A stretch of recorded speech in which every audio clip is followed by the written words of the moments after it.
Oke, udah.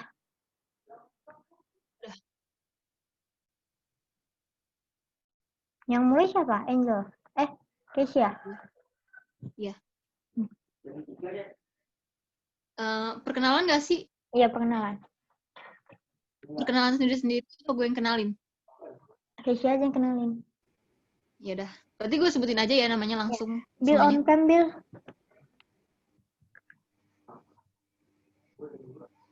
Dah.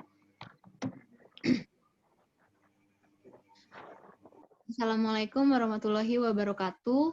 Saya Keisha Imelda dari kelompok 4 bersama teman-teman saya Rabil, Yolanda, dan Angel akan mempresentasikan presentasi kami. Next.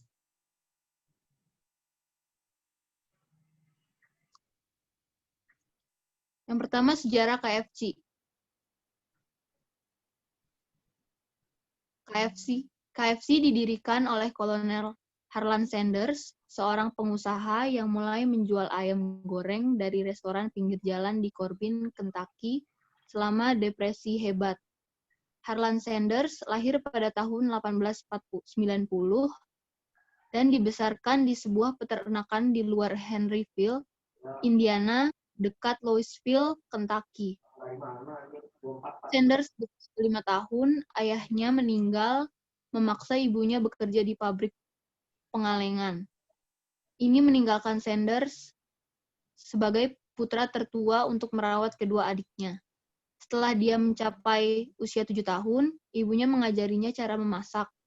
Setelah meninggalkan keluarga di rumah pada usia 13, Sanders melewati beberapa profesi dengan kesuksesan yang beragam. Pada tahun 1930, ia mengambil alih sebuah stasiun pengisian bahan bakar Shell di US Route 25, tepat di luar Corbin Utara, Kentucky. Sebuah kota kecil di tepi pegunungan Appalachian, disinilah ia pertama kali melayani untuk pelancong resep yang telah ia pelajari sebagai seorang anak ayam goreng. Seorang anak ayam goreng dan hidangan lainnya seperti steak dan saham. Setelah 4 tahun melayani dari meja ruang makannya sendiri, Sanders membeli stasiun pengisian bahan bakar yang dan berkembang menjadi 6 meja. Next. Pada 1963, ada 600 restoran KFC, menjadikan perusahaan ini operasi makanan cepat saji terbesar di Amerika Serikat. KFC mempopulerkan ayam di industri makanan cepat saji, mendiversifikasikan pasar dengan menantang dominasi hamburger. Pada tahun 1964, Sanders menjual perusahaan kepada sekelompok investor yang dipimpin oleh John Y. Brown Jr. dan Jack C. Mosey seharga $2 juta, sekitar 15 juta US dollar pada 2013. Kontrak tersebut mencakup gaji seumur hidup untuk Sanders dan perjanjian bahwa ia akan menjadi pengendali kualitas dan merek dagang perusahaan. Hubungan ini telah mencapai 3.000 outlet di 48 negara pada tahun 1970. Pada Juli 1971, Brown menjual perusahaan itu ke Hugh Blaine yang berbasis di Connecticut. Sebuah perusahaan makanan dan minuman menjual perusahaan itu ke Hugh dalam kemasan seharga 285 juta US dollar, sekitar 1,6 miliar US dollar pada 2013. Sanders meninggal pada 1980. Pekerjaan promosinya membuatnya menjadi tokoh terkemuka dalam sejarah budaya Amerika. Pada saat kematiannya, ada sekitar 6.000 outlet di KFC di 48 negara berbeda di seluruh dunia, dengan penjualan 2 miliar US per tahun. Next. Analisis SWOT perusahaan KFC.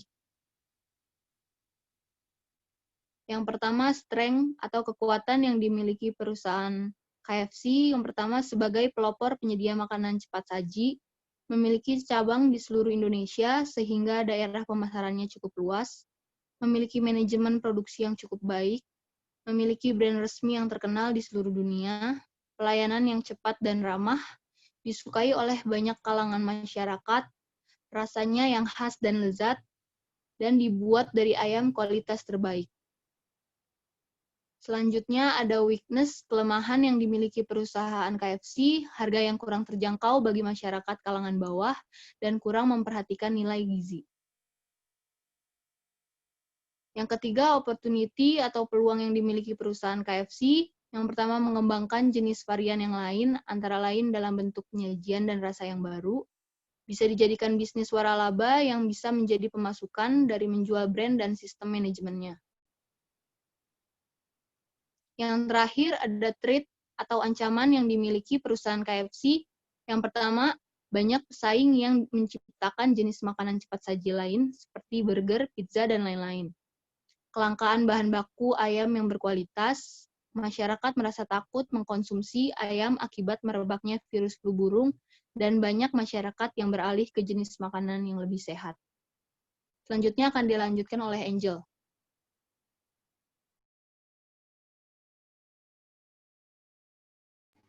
Saya akan menjelaskan tentang manajemen pemasaran.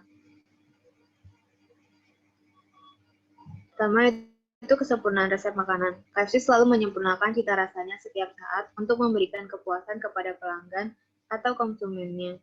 Cita rasa yang selalu disempurnakan tersebut merupakan inovasi untuk tetap menjadi yang terdepan dari jajaran makanan cepat saji. Inovasi yang disempurnakan ini mampu menciptakan kreasi menu baru yang beragam dengan tidak melupakan ciri khas dari KFC. Yang kedua ada fasilitas yang lengkap. KFC dalam setiap outletnya selalu memberikan berbagai fasilitas yang lengkap kepada konsumen yang datang. Strategi pemasaran KFC ini merupakan pendukung untuk memberikan kepuasan pada pelanggan yang lengkap. Dengan memberikan fasilitas yang lengkap pada setiap outlet counternya, mengkonsumsi akan semakin tertarik. Maka konsumen akan semakin tertarik. Yang ketiga itu pemilihan lokasi. KFC dibangun dengan penempatan lokasi yang strategis sesuai dengan mobilitas masyarakat. Sebagian besar KFC didirikan pada daerah yang memiliki mobilitas masyarakat yang tinggi. Dengan pemilihan lokasi yang tepat, itu diharapkan konsumen bisa menjangkau counter KFC dengan mudah. Lalu strategi harga. Jika Anda melihat bagaimana daftar harga di dalam menu KFC, maka Anda akan tahu bagaimana strategi yang dimainkan salah satu merek perusahaan fast food ini. KFC menerapkan strategi harga dengan memberikan berbagai penawaran harga yang menarik kepada konsumennya.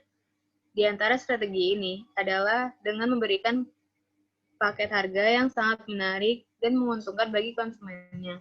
Partnership dengan perusahaan lainnya. Salah satu bentuk kerjasama yang dilakukan KFC adalah dengan merangkul beberapa industri musik untuk bekerja sama, sehingga melalui musik, KFC bisa berpromosi baik untuk kalangan remaja maupun dewasa.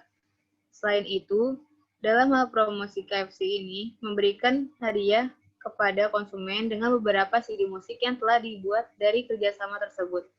Inilah mengapa sampai saat ini KFC tetap selalu terdepan dalam segi apapun. Keuangan. Ini merupakan salah satu contoh keuangan dari KFC. Selanjutnya akan dilanjutkan oleh Ala. Oke, jadi ini adalah manajemen produksi dari KFC. Yang pertama itu ada supplier. Nah, jadi KFC ini memesan bahan baku kepada supplier dengan sistem pre-order atau PO setiap minggunya. Nah, contoh KFC ini memesan 500 bagian paha ayam, 400 bagian dada ayam, dan lain-lain. Kemudian pesanan itu akan tergantung dari kebutuhan setiap gerai KFC, sehingga dapat menyesuaikan dengan konsumen. Nah, hal ini sangat menguntungkan bagi KFC karena dapat menghindari adanya kelebihan atau kekurangan bahan baku. Apabila terjadi kelebihan bahan baku, dapat dialihkan kepada gerai yang kekurangan bahan baku. Nah, yang pertama ini ayam dari Wonokoyo Group, sayuran umum dari pasar regional, kentang dari petani kentang luar negeri, bumbu dari KFC USA, dan beras non-organik dari petani lokal, beras organik dari kantor pusat Jakarta, dan yang terakhir saus dari PT Unilever. Yang kedua ada manufacturing. Nah, jadi bahan baku dari supplier tadi akan dijadikan di satu gudang KFC logistik regional. Kemudian PT Fast Food Indonesia akan mengecek kuantitas dan kualitas dari bahan baku tersebut. Terdapat proses pengolahan bahan baku menjadi bahan setengah jadi yang dilakukan oleh PT Fast Food Indonesia secara langsung, seperti proses memberikan bumbu ke setiap ayam. Kemudian bahan setengah jadi tersebut akan siap didistribusikan ke setiap gerai KFC sesuai kebutuhan. Yang ketiga ada distribusi. Nah, bahan setengah jadi dan bahan lainnya tiba di setiap gudang gerai KFC seluruh Indonesia dengan jumlah sesuai dengan kebutuhannya. Di setiap gerai hanya tinggal melakukan proses pengolahan makanan seperti penggorengan ayam, kentang, dan sebagainya. Kemudian makanan siap dijadikan kepada konsumen. Nah, ini adalah kelebihan dan kelemahan dari produksi yang dimiliki oleh KFC. Kelebihannya, kuantitas dan kualitas bahan baku itu terjamin karena terdapat pengecekan langsung oleh PT Fast Food Indonesia dari supplier. Kemudian, kuantitas pesanan dapat terkoordinasi setiap minggunya. Terhindarnya masalah kekurangan atau kelebihan bahan baku yang disimpan di gudang PT Fast Food Indonesia karena menggunakan sistem PO yang disesuaikan dengan kebutuhan setiap gerai KFC. Dan bahan baku tidak disimpan terlalu lama karena langsung didistribusikan ke setiap gerai KFC, sehingga menghindari adanya pembusukan. Dan berkurangnya biaya pengiriman minuman seperti minuman Pepsi karena dari supplier langsung didistribusikan ke gerai KFC. Dan cita rasa seluruh KFC yang ada di Indonesia itu sama karena bahan baku dan proses manufaktur seperti pemberian bumbu dilakukan oleh satu pihak, yaitu oleh pihak PT Fast Food Indonesia. Dan kelebihan yang terakhir, makanan dapat tersaji dengan cepat dan rasanya sangat enak, sehingga konsumen merasa puas. Dan untuk kelemahan produksinya, bahan baku ada yang diimpor dari Amerika, sehingga butuh perhitungan waktu yang tepat agar tidak kekurangan bahan baku tersebut. Dan butuhnya sumber daya manusia yang peka terhadap persediaan di setiap gerai KFC. Jadi apabila di gerai KFC terdapat pembludakan konsumen yang melebihi perkiraan, maka orang tersebut langsung menghubungi PT Fast Food Indonesia untuk mengirimkan ke gerai KFC tersebut. Dan kondisi konsumen yang dinamis sehingga setiap gerai KFC harus cermat dalam menganalisis setiap perubahan jumlah banyaknya konsumen setiap harinya. Dan untuk HRD-nya, rencana SDM itu dalam satu restoran makanan cepat saji itu selalu dibutuhkan 18 orang pekerja yang sudah termasuk staf. Nah, pada ke-18 pegawai itu akan dibagi menjadi 3 shift untuk selalu melayani customer-nya, karena KFC ini buka 24 jam setiap hari, yaitu dari pagi sampai sore, sore sampai malam, dan malam sampai pagi. Kemudian untuk rekrutmennya terbagi menjadi 2, yaitu eksternal dan internal. Dan untuk proses seleksinya, program seleksi dilakukan di kantor pusat KFC Indonesia dan bagi karyawan yang terima kan ditempatkan di daerahnya masing-masing. Kemudian akan dilanjutkan oleh Rabil Maulid.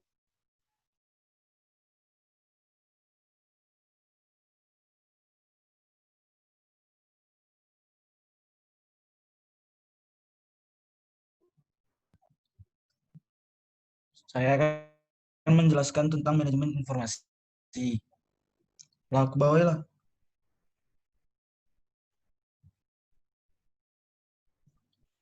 Penggunaan sistem informasi yang digunakan berbasis computer-based information system,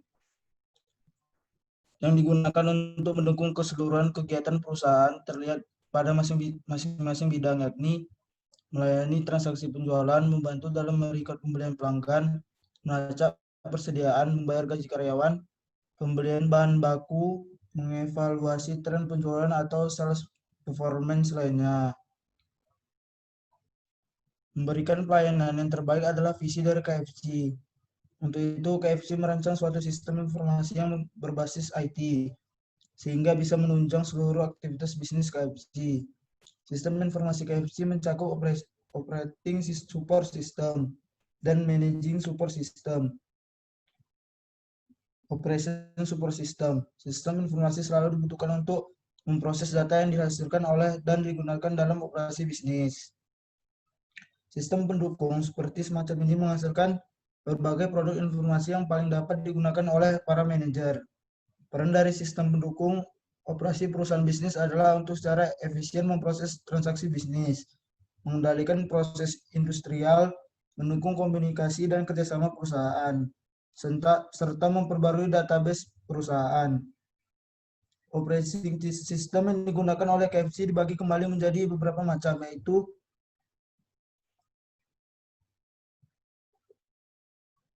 Transaksi processing system. Ketika melakukan transaksi, telah mempunyai jaringan komputer yang terintegrasi dengan customer yang menyediakan informasi pemesanan. Yang kedua, Enterprise Collaboration System, merupakan sistem informasi yang berkaitan dengan tim pendukung, kelompok kerja, peningkatan komunikasi dan produktivitas perusahaan, dan kolaborasi mengenai bentuk aplikasinya. Yang ketiga, Process Control System. KFC telah mengembangkan in-house sistem bernama KFC Management System. Sistem ini menyediakan aplikasi yang mendukung store manager untuk melakukan business forecasting, inventory management, dan human resource management. Manajemen support system. Sistem ini ada hakikatnya muncul ketika aplikasi sistem informasi berfokus pada penyediaan informasi dan dukungan dalam pengambilan keputusan yang efektif oleh para manajer. Karena menyediakan informasi dan memberikan dukungan dalam pengambilan keputusan oleh semua level manajemen dan profesional bisnis adalah tugas yang cukup sulit. Maka diperlukan suatu sistem pendukung operasi yang disebut dengan pendukung manajemen. Manajemen Information System. Sistem informasi ini menyediakan informasi dalam bentuk laporan dan tampilan kepada para manajer dan profesional bisnis. Yang kedua, Decision Support System. DSS merupakan suatu sistem yang memberikan dukungan komputer secara langsung kepada seorang manajer dalam proses pengambilan atau pembuatan keputusan. Yang ketiga, Information Reporting System. Information Reporting System atau IRS menyediakan informasi produk bagi manajerial dan end user. Akses data IRS berisi informasi tentang operasi internal yang telah diproses sebelumnya oleh Transaction Processing System. Yang keempat, Executive Information System. Sistem informasi eksekutif dirancang untuk menyediakan akses yang mudah dan cepat untuk informasi-informasi selektif tentang faktor-faktor eksklusif dalam menjalankan tujuan strategis bagi manajemen. Sistem informasi bisa melalui website www.kfc.com dan aplikasi yang bisa di-download di HP yaitu KFC-ku. KFC-ku pun memiliki jaringan sosial seperti Instagram, Facebook, dan lain-lain. CSR. KFC Indonesia dan komunitas 1000 guru memperluas Smart Center Project. Sumbu 8 September 2017, PT Facebook Indonesia atau KFC Indonesia memperkuat dukungan terhadap pendidikan di pedalaman Indonesia dengan memperluas jangkauan Smart Center komunitas 1000 guru di 3 SD yang meliputi 4.000 siswa. KFC meluncurkan program Marine Debris Ranger pertama di Sulawesi Utara sebagai bentuk komitmen perusahaan dalam menjaga kelestarian lingkungan dan memajukan pendidikan bangsa. PT Facebook atau KFC Indonesia bersama dengan komunitas Diverse Clean Action mencanangkan program Marine Debris Ranger. Yang ketiga, KFC menggelar gerakan No Straw Hat Movement. Tim PT Facebook Indonesia, KFC Indonesia bersama Diverse Clean Action hari ini tanggal 11 bulan 5 2017 melakukan pembersihan sedotan di pesisir pantai. Hal ini dilakukan bersamaan dengan perayaan Hari Terumbu Karang Internasional. Kegiatan terkait program KFC Indonesia mencanangkan gerakan pengurangan penggunaan sedotan plastik sekali pakai melalui gerakan No Straw Movement sebagai komitmen kepedulian perusahaan terhadap lingkungan. Mungkin ini saja dari kelompok kami bisa kami sampaikan. Assalamualaikum warahmatullahi wabarakatuh.